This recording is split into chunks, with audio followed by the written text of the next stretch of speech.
नमस्कार दोस्तों, India strike channel पर आपका स्वागत है। तो बात करें कश्मीरियत। क्या है ये कश्मीरियत?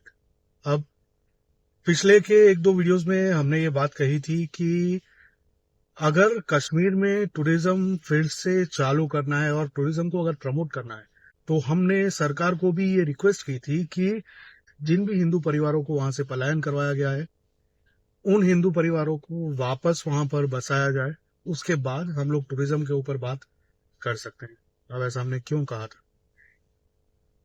इसके पीछे का रीजन कुछ इस प्रकार का है, लेकिन उसको सोचने समझने से पहले हमको ये देखना होगा कि सेपरेटिस्ट मानसिकताएं जो हैं वो पूरे भारत में अलग अलग आधारों के ऊपर पुश की जाती है।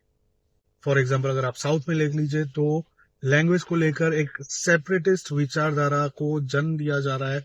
सॉफ्ट सेपरेटिज्म कहते हैं हम उसको हाल में, क्योंकि वो उतना स्ट्रांग नहीं है। बहुत सारे लोग हैं जो कॉलोनाइजर की लैंग्वेज को ठीक समझते हैं, उसको एक्सेप्ट करने के लिए तैयार हैं, लेकिन एक ऐसी लैंग्वेज जो भारत की ही है और वो लिंकिंग लैंग्वेज बन सकती है, उसको एक्सेप्ट करने के लिए तैयार नहीं है। इसमें ये भी नहीं है कि दूसरी लैंग्वेजेस को सप्रेस कर देना है या उनको खत्म कर देना है। ऐसा नहीं होगा।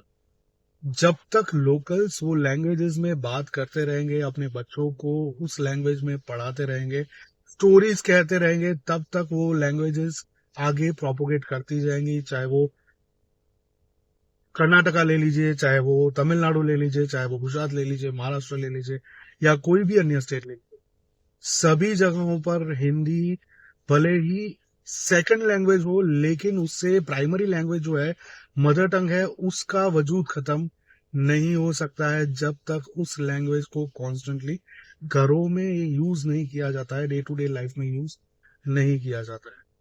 तो खैर, थोड़ा डिविएट हो जाएंगे अगर ज्यादा इसके ऊपर डिस्कशन करेंगे तो ऑल इन ऑल ये एक सॉफ्ट सेपरेटिज्म चल रहा है और पॉलिटिकल पार्टीज के द्वारा पुश किया जा रहा है। लेकिन हकीकत यह है कि हम खुद भी तकरीबन 6-7 साल बेंगलोर रहे हैं, तो मेरा खुद का एक्सपीरियंस भी ये है कि भले ही वहां पर लैंग्वेज को लेकर लोगों को एक ये चीज है कि अगर आप यहाँ पर रह रहे हो तो आपको वहां की लैंग्वेज आनी चाहिए, and they are somewhere not wrong, especially for people who are going to live there for longer period of time. हमने भी सीखने की कोशिश की थी, लेकिन थोड़ा बहुत बोल पाते थे, विच helps which helped us get through for in our day to day lives। तो इस प्रकार का हम सीख पाए थे वहां पर।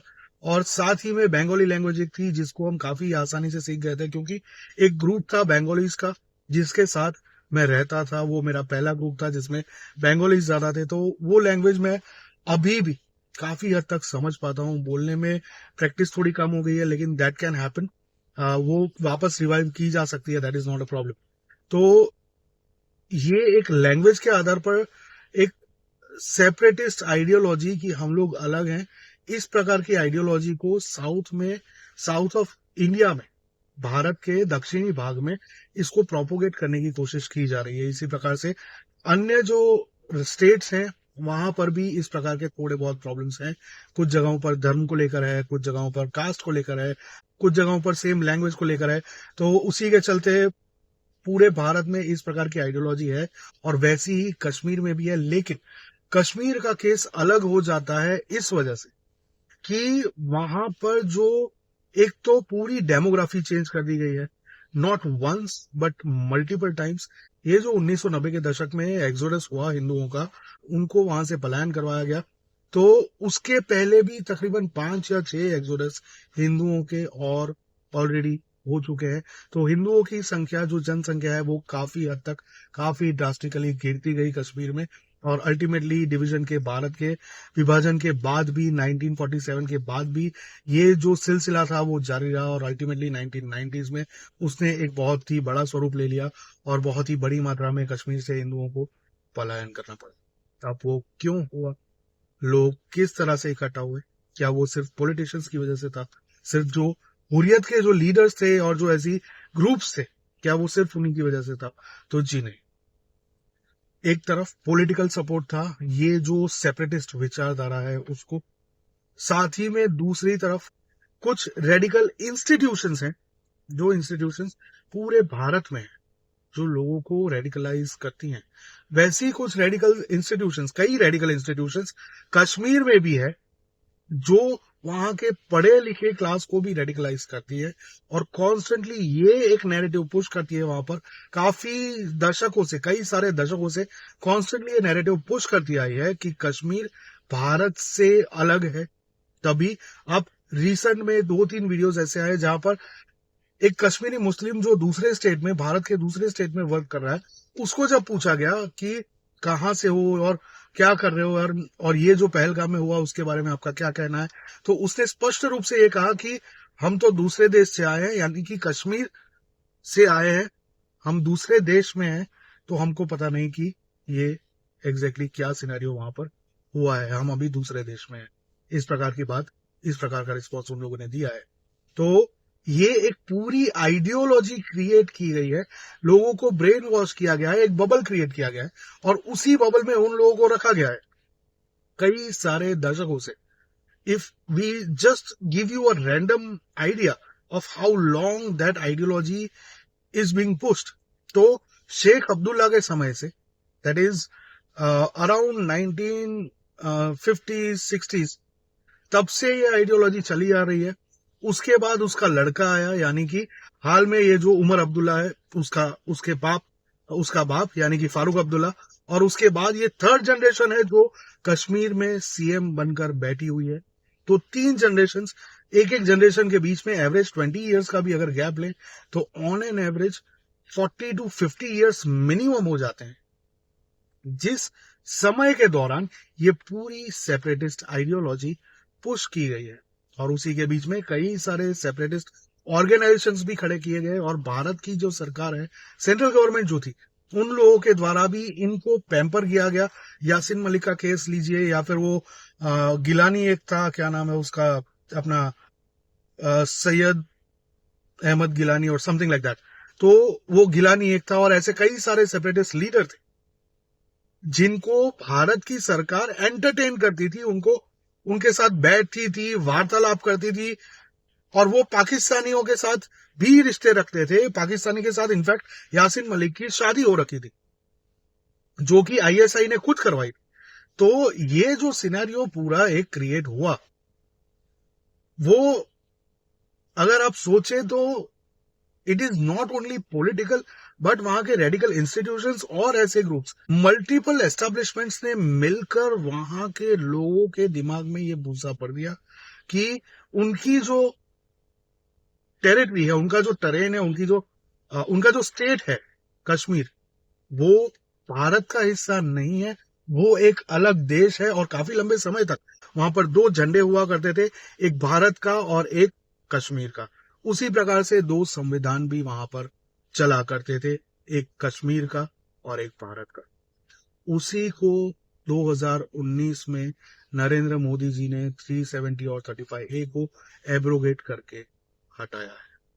अब किसी राज्य का फ्लैग होना, अपना फ्लैग होना, there is nothing wrong with that, लेकिन कॉन्स्टिट्यूशन अलग होना, ये एक बहुत ही बड़ा प्रॉब्लम क्रिएट कर देता है। बिकॉज 2 कॉन्स्टिट्यूशंस के बीच में जब आप इंटरेक्ट करने की कोशिश करते हो तो कई सारे उसमें लूप होल्स निकल कर आते हैं, और उन्हीं लूप होल्स का यूज करके, चाहे वो मुफ्ती परिवार हो, चाहे वो अब्दुल्ला परिवार हो, इन सभी ने उन लूप होल्स का बहुत ही गलत इस्तेमाल किया है, और साथ ही में इन हुर्रियत वालों को पाल पोस कर भी बड़ा किया था।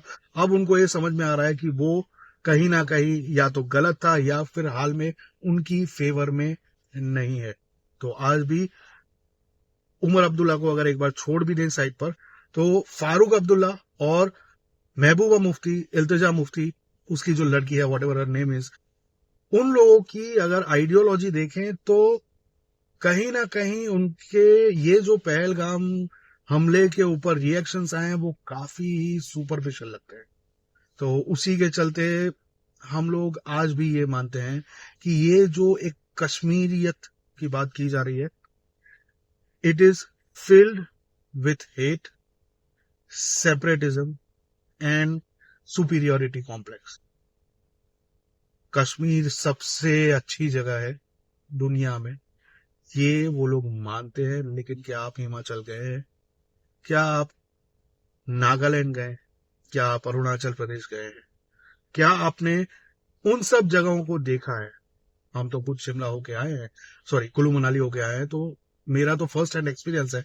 आई have experience those things, that is when Congress was there. Still those places were beautiful, people were quite cooperative, और वहां के कुछ दोस्त भी है मेरे, तो उनके साथ भी इंटरेक्शन रेगुलर बेसिस पर होता है हम लोगों का। तो इट इज लाइक वो लोग अपने आप को भारतीय ही कहते हैं। हिमाचल अलग देश नहीं है, अरुणाचल अलग देश नहीं है, उसी तरह से कश्मीर अलग देश नहीं है। लेकिन इनके दिमाग में ये डाल दिया गया है कई सारे दशकों से, यानी कि पीढ़ियों से इनके दिमाग में ये डाला जा रहा है कि कश्मीर एक अलग देश है जिसके ऊपर भारत हाल में एडमिनिस्ट्रेशन कर रहा है और भारत की सरकार उसमें गवर्नेंस कर रही है। तो ये आइडियोलॉजी है वहां के जो लोग हैं उनमें से कई सारे लोगों की। अब जब हम बात करते हैं कई सारे लोगों की, तो let's take a wild example for a moment कि कश्मीर में 1% भी अगर मान लें कि 1% ऐसे लोग हैं, ऐसे कश्मीरी मुस्लिम हैं जो ये मानते हैं कि कश्मीर एक अलग राज्य, कश्मीर एक अलग देश है, और ये जो हिंदू वहां पर आ रहे हैं that is a civilisational invasion, cultural invasion, जो कि वहां के आगा रूल्ला ने कहा था, जो कि एमपी है श्रीनगर में से। उसने ये स्टेटमेंट दिया था आरफा खानम शेरवानी के साथ इंटरव्यू के दौरान कि ये जो टूरिज्म चल रहा है that is a cultural invasion.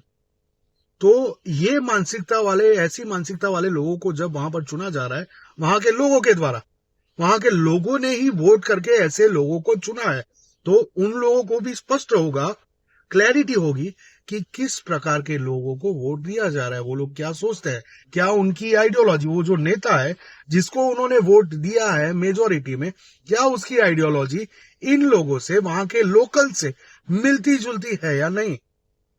This is similar all around the country, in fact everywhere where there is a democracy. सभी जगह पर एग्जैक्टली यही होता है कि हम जो सोच रहे हैं, सिमिलर विचारधारा के ऊपर जो भी व्यक्ति काम करता है या फिर सोचता है या फिर बोलता है, उसी को हम भी वोट देंगे।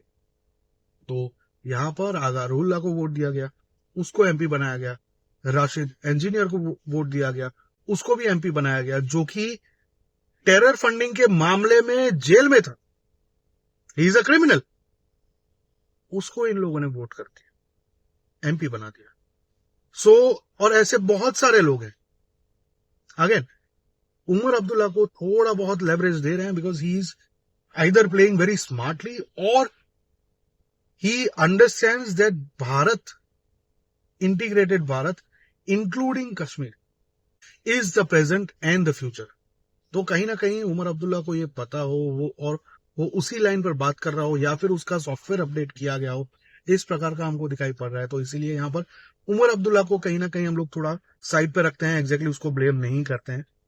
लेकिन ये जो राशिद इंजीनियर को इलेक्ट किया, ये जो आगा रूल्ला को इलेक्ट किया, एमपी बनाया, उसी प्रकार से वहां के अगर लोकल्स की भी बात करें तो राजधर्म चैनल है, उसमें अर्चना तिवारी जी ने भी कई सारे इंटरव्यू लिए जब वहां पर इलेक्शन होने वाले थे। तो अर्चना तिवारी जी ने भी कई सारे लोगों के साथ बातचीत की, इनके इंटरव्यूज लिए, नॉर्मल पीपल, ग्राउंड से ग्राउंड रिपोर्टिंग की। उसी तरह से आरती टीकू जी ने भी ग्राउंड रिपोर्टिंग की, और उन सब का भी अगर एक समेशन ले, अगर उसको समराइज करें, तो thing is very clear that they are still having the same ideology.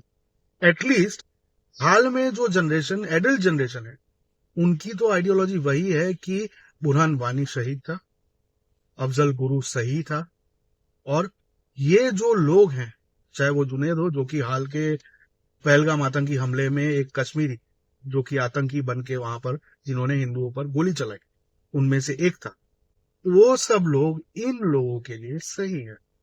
तो ये एक पूरी जनरेशन है ऐसी, शायद एक से ज्यादा, जो लोग ऐसे आतंकवादी हमलों को सही मानते हैं, हिंदुओं के ऊपर टारगेटेड किलिंग को सही मानते हैं, कश्मीर को भारत से अलग मुल्क मानते हैं, देश मानते हैं, तो that is what is happening, that is the reality. साथ ही में ये जो बंदा, दो लोग, एक आसिफ शेख और दूसरा आदिल टोकर, ये दोनों ही ट्रेनिंग लेने के लिए पाकिस्तान गए थे। क्या उनके परिवार को पता नहीं होगा कि वो लोग क्या कर रहे हैं या कहां जा रहे हैं? उसके आस पड़ोस में से किसी ने नहीं पूछा कि वो लोग कहाँ हैं, क्यों दिखाई नहीं पड़ रहे? क्योंकि ट्रेनिंग लेने के लिए एक दिन 2 दिन के लिए तो गए नहीं होंगे, एटलीस्ट 1 साल, 1 महीना, 6 महीने, 2 साल, 3 साल के लिए गए होंगे। तो क्या आसपास वालों ने इंक्वायरी करने की ट्राई नहीं की? और क्या किसी को भी एटलीस्ट 4 परिवार आसपास में, मान लेते हैं कि 4 घर में 4 लोग ऑन एन एवरेज एक घर में रह रहे हैं, तो 16 से 20 लोग आसपास में हैं। उन 16 से 20 लोगों में से किसी को इंक्वायर करने की या फिर किसी को सस्पिशन नहीं हुआ, किसी ने अथॉरिटी को इन्फॉर्म करने की नहीं सोची कि ये व्यक्ति चला गया है कहीं पर, and we think that he is going to be involve in something very bad. तो ऐसे लोगों को रिपोर्ट भी नहीं किया जाता। हमने परसों एक वीडियो शेयर किया था जिसमें एक कश्मीरी मुस्लिम युवा ने ये बताया था कि ये सब जो सिनेरियो, सब इशू क्रिएट किया गया है, खड़ा किया गया है, ये वहीं के लोगों के द्वारा किया गया है। उन्होंने ही लोगों के लिए, जो नॉन मुस्लिम है, उन लोगों के लिए वहां जाना मुश्किल कर दिया। तो टूरिज्म आप उन लोगों के पास से कैसे एक्सपेक्ट करते हैं? सिर्फ पैसे की ही, मतलब पैसे से ही मतलब है, स्वार्थ सिर्फ इतना ही है, तो टूरिज्म नहीं चाहिए, नहीं करना है टूरिज्म। हमारी जो यात्राएं हैं वो सफल रूप से हो जाए, बस यही सरकार से विनती है। वहां पर टूरिज्म के लिए जाने का कोई मतलब नहीं बनता है, खास करके तब तक जब तक इनकी सोसाइटी में करेक्शन ना हो, वहां की जो डेमोग्राफी है वो वापस से करेक्ट ना की जाए। Once the demography is corrected, वहां पर भारत के दूसरे लोगों को जाकर भी बसाइए, चाहे वो कश्मीरी पंडित हो, उनको पहला प्रेफरेंस दीजिए। अगर वो परिवार वापस जाना चाहते हैं तो उनको पहला प्रेफरेंस दीजिए और उनको सेफ्टी दीजिए, सिक्योरिटी दीजिए। हमको ये आश्वस्त कीजिए कि वहां पर जो हिंदू हैं, एटलीस्ट पहले वो लोग सेफ है, सिक्योर है, अच्छे से रह रहे हैं, जैसे योगी जी ने किया यूपी में, उस तरह से वहां के लिए कीजिए। ये बात कश्मीरियों के लिए भी है, अगर आप सुन रहे हैं तो, कि आप लोग बुलाइए, उनको बसाइए। अगर आप चाहते हैं कि आप भी हमारी तरह नॉर्मल लाइफ जिए, तो उन लोगों को बुलाइए, बसाइए अपने साथ, डेमोग्राफी को करेक्ट कीजिए। उसके बाद टूरिज्म के ऊपर सोचा जा सकता है, उसके ऊपर वर्क किया जा सकता है। अन्य रास्ते हैं डेवलपमेंट के, आपके आमदनी के भी कुछ अन्य रास्ते निकल सकते हैं, लेकिन ये बात अपने बच्चों को स्पष्ट कीजिए कि कश्मीर अलग मुल्क नहीं है, कश्मीर भारत का हिस्सा है और पाकिस्तान से आपका कोई भी लेना देना नहीं। तो कश्मीरियत इन अ नटशेल अभी भी बहुत ही बड़ी मात्रा में लोगों में ये है कि वो एक या तो अलग मुल्क है या फिर पाकिस्तान से उन लोगों की सहानुभूति है। भारत के साथ उन लोगों का ज्यादा लेना देना नहीं है। All they care about when it comes to India is money. तो बेसिकली वही चीज है, वर्क इट आउट। कश्मीरियत यही है। 1% 1 लाख में 1,000 होता है, 10 लाख में 10,000 होता है, 1 करोड़ की जनसंख्या में 1 लाख लोग ऐसे होते हैं। तो अगर 1% भी ऐसे जिहादी पकड़ ले तो वो भी 1 लाख से डेफिनेटली अधिक ही होंगे। और अगर 0.1% भी पकड़ते हैं तो भी 1 करोड़ में से एटलीस्ट 10,000 लोग ऐसे होंगे जिनकी मानसिकता इस प्रकार की आज भी होगी। तो अगर 10,000 लोग अलग अलग शहरों में इस प्रकार के घूम रहे हैं तो उनको रिपोर्ट कीजिए, उनको अरेस्ट करवाइए। हम ये मानते हैं कि सभी कश्मीरी ऐसे नहीं है। कई सारे लोग हैं जो नॉर्मल जिंदगी जीना चाहते हैं। बिकॉज ये कहने का अर्थ, इसके पीछे का भी एक रीजन है कि वहां पर जम्मू कश्मीर पुलिस में जो लोग हैं और भारतीय सेना में भी कई सारे ऐसे जवान हैं जो कश्मीर से बिलोंग करते हैं, जिन्होंने बहुत ही डेडिकेटेडली भारत को सर्विसेज दी हैं विदाउट एनी करप्शन, आइडियोलॉजिकल और फाइनेंशियल, इकोनॉमिकल। तो उन लोगों को भी हम लोग यहाँ पर डिस्कार्ड नहीं कर सकते हैं, ओवरलुक नहीं कर सकते हैं। तो वो भी एक हकीकत है। तो हम ये मानते हैं कि सभी कश्मीरी ऐसे नहीं है, लेकिन कश्मीरियत जिसकी आवाज बुलंद होगी उसी से जानी जाएगी। और हाल में बुलंद है आवाज सेपरेटिस्ट की और ऐसे जिहादियों की जो टारगेटेड किलिंग करते हैं हिंदुओं की या फिर नॉन मुस्लिम्स की, जो लोग सिर्फ पैसा कमाना चाहते हैं टूरिस्ट से, बाकी उसके अलावा उनको कोई भी मतलब नहीं है भारत से या भारत के लोगों से। जब वो भारत आते हैं तो वो अपने आप को दूसरे मुल्क से आया हुआ बताते हैं। तो ये सब जो आइडियोलॉजिकल प्रॉब्लम्स हैं उनको वहां के लोग भी करेक्ट करें। अपने आसपास ऐसे कोई भी लोग हैं तो उनको तो चमाट मारे, उनको समझाएं। हम तो यहाँ पर ऐसा करते ही हैं। मैंने 2-3 बार खुद पर्सनली ऐसा किया है कि जो थोड़ा ज्यादा सेपरेटिस्ट हो जाता है उसको हम लगा देते हैं। हम सोचते नहीं है कि दोस्त है, बुरा मान जाएगा, दिस एंड दैट। अगर उसने सेपरेटिज्म वाली बात कही तो उसको थप्पड़ जड़ दिया जाएगा। तो ये हिम्मत आपको भी डेवलप करनी पड़ेगी। और डेमोग्राफिक अप्रोप्रिएशन कीजिए, करेक्शन कीजिए, उसमें हिंदुओं को बसाइए वहां पर। खास करके जो हिंदू परिवार वापस आना चाहते हैं, कश्मीरी हिंदू परिवार जो भी वापस आना चाहते हैं, उनको सबसे पहले बसाइए और सिक्योरिटी दीजिए। वहां की सोसाइटी, वहां के लोगों को, कश्मीरियों को ये सिक्योरिटी देनी होगी। हर बार सेना के ऊपर या वहां के पुलिस के ऊपर इसके लिए रिलाई नहीं कर सकते। बाजू वाला आके अगर छुरा मार जाता है तो पुलिस को आने में देर लगती है, एम्बुलेंस को आने में देर लगती है। सेना हर जगह पर तैनात, हर गली नुक्कड़ पे तैनात नहीं हो सकती है। तो वहां की सोसाइटी में करेक्शन करना होगा, तभी कश्मीरियत की जो इमेज है उसमें बेहतरी हो सकती है। अंटिल देन कश्मीरियत और जिहाद के बीच में अंतर बहुत ही कम है, काफी ही नजदीक है। जहालत, जिहाद, ये सब कश्मीरियत के साथ हाल में कनेक्ट ज्यादा हो रहे हैं, ना कि डेवलपमेंट, ना कि प्रॉस्पेरिटी, ना कि टूरिज्म।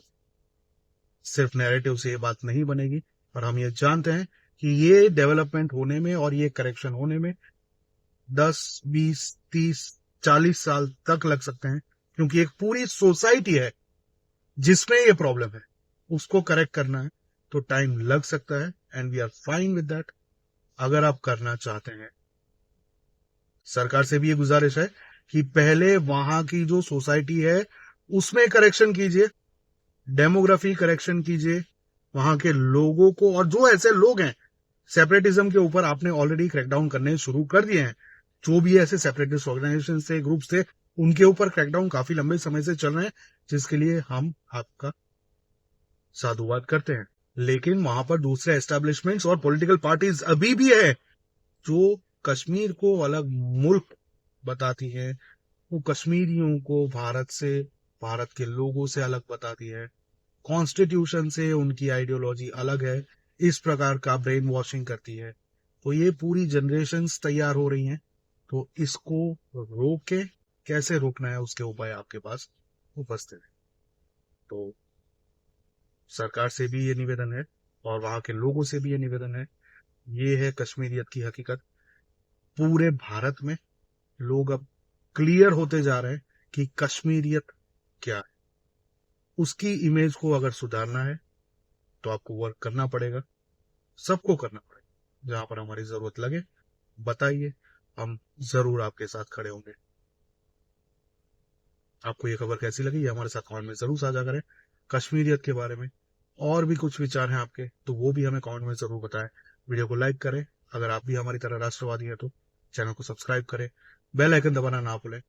साथ ही में QR कोड दिया है तो स्कैन करके सपोर्ट करना ना भूलें, प्रोत्साहित करना ना भूलें। मिलेंगे अगली खबर में, तब तक के लिए जय हिंद, हर हर महादेव।